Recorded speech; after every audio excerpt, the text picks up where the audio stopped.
예전에 저희 아버지가 저지른 일은 굉장히 미안합니다라고 한 사람이 말했어요. 바로 안중근 의사의 차남이었습니다. 현재 불온사상을 청산하고 충성스러운 일본 시민이 되기 위해서 노력 중이다 라고 분석을 했어요. 일제가 누구를? 안준생을. 이게 무슨 말이야?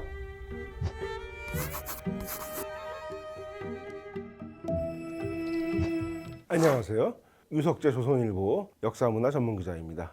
우리가 어렸을 때 읽었던 모든 위인전에는 절대로 실리지 않는 에피소드가 늘 있게 마련입니다.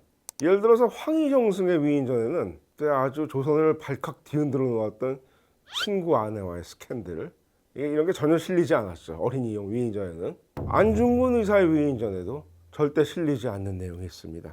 그 안중근 의사가 순국한 다음의 얘기입니다.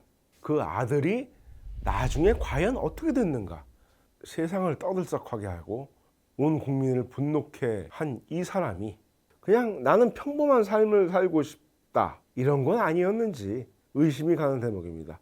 1939년 10월 16일 오후 5시 서울의 조선호텔에선 참으로 기묘한 회견식이 열렸습니다.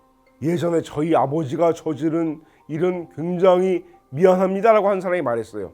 아무도 생각하지 못했던 두 사람이 대면했습니다. 한 명은 일본 광업회사의 사장인 54세의 이토 분키치 남작. 대한제국의 초대 통감을 지냈고 1909년 하얼빈역에서 안중근 의사에게 사살됐던 이토 히로부미의 혼외자였습니다. 그리고 다른 한 명은 상하이에 거주하는 32세의 조선인 악기상 안준생, 바로 안중근 의사의 차남이었습니다. 안중근의 아들과 이토 히로부미의 아들이 만난 것이었습니다. 근데 뭐라고 했어요? 미안하다고? 이게 무슨 소리야? 총독부 외사부장 마스자와 다스오라는 사람이 그 자리에서 두 사람을 소개하면서 화해를 주선하고 있었습니다. 안준생이 옛날에 우리 아버지가 저지른 일에 대해 사과한다고 하니까 이토 분키치는 빙긋이 웃으면서 선친이 죽은 지 30년 만에 양편 아들끼리 이제 서로 만난 것은 꿈에도 생각지 못한 일입니다. 이제 새삼스레 죽은 아버지의 일은 서로 생각할 것이 없이 나라를 위해 진력하며 또한 실업에 열심히 종사해 갑시다. 나라라는 건 일본이죠. 총독부는 이 두 사람이 만난 것을 우연한 일이라고 설명했습니다. 안준생이 마침 상하이에서 온 실업실찰단에 참여하느라 경성, 서울에 와 있었던 것이고, 분키치는 회사 일로 볼 일이 있어서 경성에 왔는데 마침 이 사실을 한 총독부가 두 사람이 만나는 자리를 주선했다. 이런 얘기인데 그랬을 리가 없죠. 우연은 무슨. 자, 1937년 중일전쟁이 발발하고 1938년 11월 일본군이 상하이를 점령합니다. 자, 일본의 소나기에 들어온 상하이에서 친일 성향인 조선인을 뽑아서 산업시찰관이라는 이름으로 고국을 방문하도록 했어요. 이 공작을 맡았던 사람이 총독부 외사부장 마스자와였습니다. 상하이에 5년 이상 거주해온 조선인을 대상으로 황국 신민을 각성하기 위해서 시찰단을 만들겠다, 이런 계획인데, 안중근의 사위 황일천과 안중근의 아들인 안준생도 그 안에 있었습니다.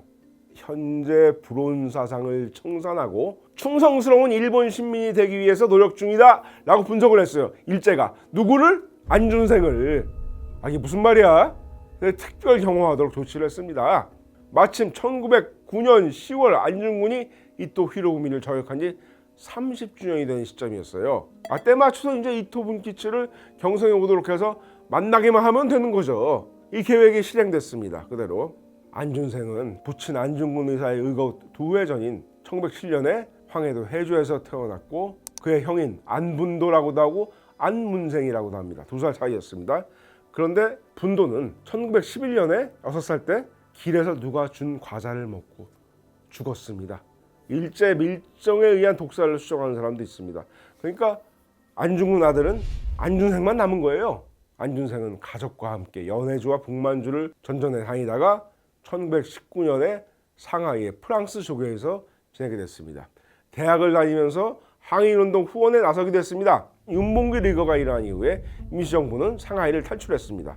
그런데 안준생과 어머니, 그러니까 안중근의 아내 김아련은 상하이를 벗어나지 못했어요. 그만. 이후 독립운동 진영과 안중근 가족이 단절되는 결과를 가져오게 됩니다. 자, 중일전쟁 이후에 난징에 있던 임시정부는 내륙으로 이동하게 됩니다. 중국 내륙으로. 임시정부의 지도자인 김구는 안중근의 동생인 안공근을 상하이로 파견했어요. 안중근의 가족을 모두 모셔오라고 지시를 했습니다. 근데 직계 가족을 가져오는데 실패했어요. 여기서 김구가 굉장히 화를 냈습니다. 양반의 집에 화재가 나면 사당에 가서 신주부터 들고 나오거늘 혁명가가 비난하면서 국가를 위해 살신성인한 의사의 부인을 외구의 점령구에 버리고 오는 것은 안군 가문의 도덕에는 물론이고 혁명가의 도덕으로도 용인할 수 없는 일이다. 굉장히 크게 질책을 했고 김구와 안공군의 사이가 굉장히 벌어지게 됐습니다. 돌이킬 수 없을 만큼. 안공군이 중국인들이 모아준 독립성금에 손을 댔다, 유용을 했다는 의혹이 일어납니다. 그래서 이 불화가 더 심해졌다는 말도 있었습니다. 그리고 얼마 뒤인 1939년에 안공군은 돌연 실종이 됐습니다. 이때 사망했을 걸로 추정을 합니다. 안준생은 상하이에 남겨지게 됐죠. 생활이 어려웠습니다. 이 악기상을 운영하면서 시장에서 바이올린을 연주했다고 합니다. 헤로인 밀매에 돈을 댔다는 소문도 돌았습니다. 이 상하이는 일본에 점령당한 상태였어요. 안중근의 아들이 사실상 일본 손아귀에 들어가게 된 거죠. 1939년 9월에 26일 제 상해 실업가 유지 만선 시찰단이 상하이를 출발했습니다. 만선이라는 것은 만주와 조선을 같이 부르는 용어였죠. 그 당시에 이들은 만주를 거쳐서 10월 7일 경성에 도착했습니다. 10월 9일 미나미시로 조선 총독과 면담하고 11일 평양에서 일정을 마쳤는데 안준생은 혼자서 13일 다시 경성으로 돌아왔습니다. 왜? 총독부의 공작이 이때부터 본격적으로 시작되는 것이기 때문이었습니다. 15일 오전에 안준생은 서울 장충동의 방문사를 방문했습니다. 이 절 이름의 박문, 이등박문의 그 박문입니다. 이토 히로부미의 이름을 딴 거예요. 일제가 만주사변을 일으킨 다음해인 1932년에 만주 경영의 선구자로 칭송된 이토 히로부미를 기리는 일본식 절을 지었던 겁니다. 해방 후에 이 절은 사라지고 그 자리에 신라 호텔이 들어섰습니다. 이날 방문사에서 안준생은 이토 히로부미와 안중근의 위패에 합장 공양한 뒤 이토궁의 명복을 빕니다, 이렇게 말했다는 겁니다. 조선 호텔에서 이토분 기차 만난 것은 다음 날인 16일. 17일에 안준생과 이토는 방문사에 참배 또 합동 공양. 총독부 기관지 경성일보는 흥분을 감추지 못했어요. 실로 조선 통치의 위대한 전환사, 부처의 은혜로 맺은 내선일체, 이런 낯뜨거운 제목들을 뽑아냈습니다. 이후 다시 상하이로 돌아간 안준생은 총독부로부터 200만 엔을 받아서 영국인 세관장이 살던 좋은 집에서 생활할 수 있었어요. 방문사 하회극에 주연으로 출연한 출연료였던 거죠. 당시 많은 한국인은 안준생을 호부견자로 여겼습니다. 호랑이 아버지에게서 개아들이 났다, 이런 거죠. 매국노, 천하의 불효자식, 이런 욕도 쏟아져 나왔습니다. 해방 직후인 1945년 10월 29일 충칭에서 김구와 장제스의 회담이 열립니다. 당시 분위기로 봐서 이거는 사실상의 한중 정상회담에 마찬가지 중요한 자리입니다. 이 중요한 자리에서 김구는 장제스한테 부탁을 했어요. 이런 부탁을 했습니다. 한국의 혁명 선열 안중근의 자식이 변절하여 일본에 항복하여 상하이에서 여러 가지 불법 행위를 하여 아편을 매매함으로 실로 유감입니다.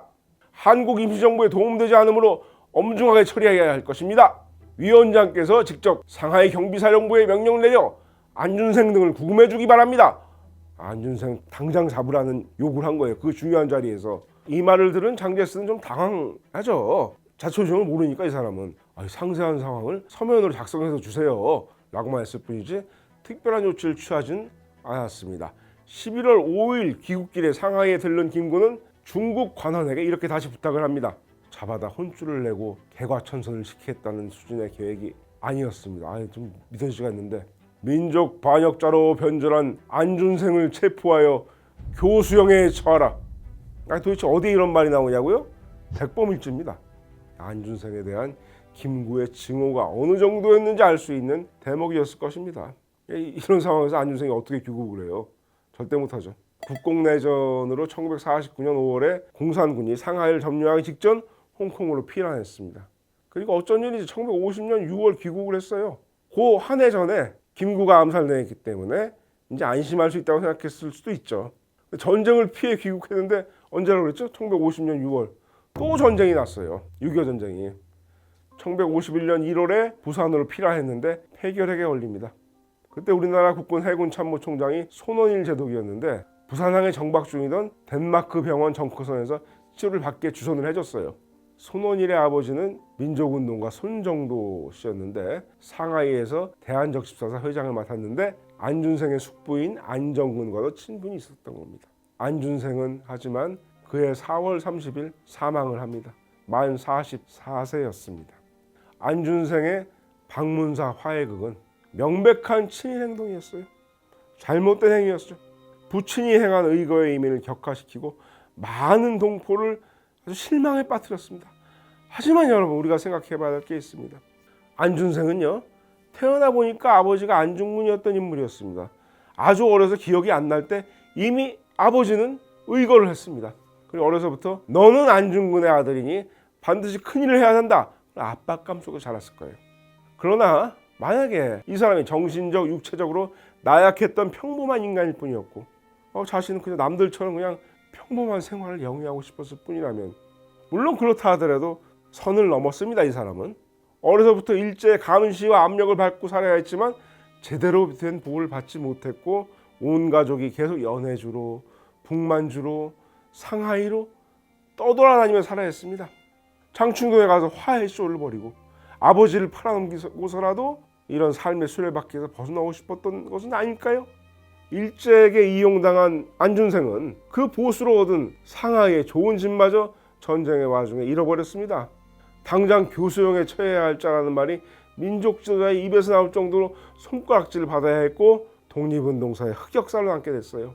안중근 전기에서 이 차남에 대해서 나중에 어떻게 되는지에서 언급조차 안 하고 있었습니다. 서서히 잊혔습니다. 자, 여러분, 한 가지 의문으로 이번에를 마무리하겠습니다. 여러분, 영웅의 자녀는 반드시 영웅이 돼야 되는 것일까요?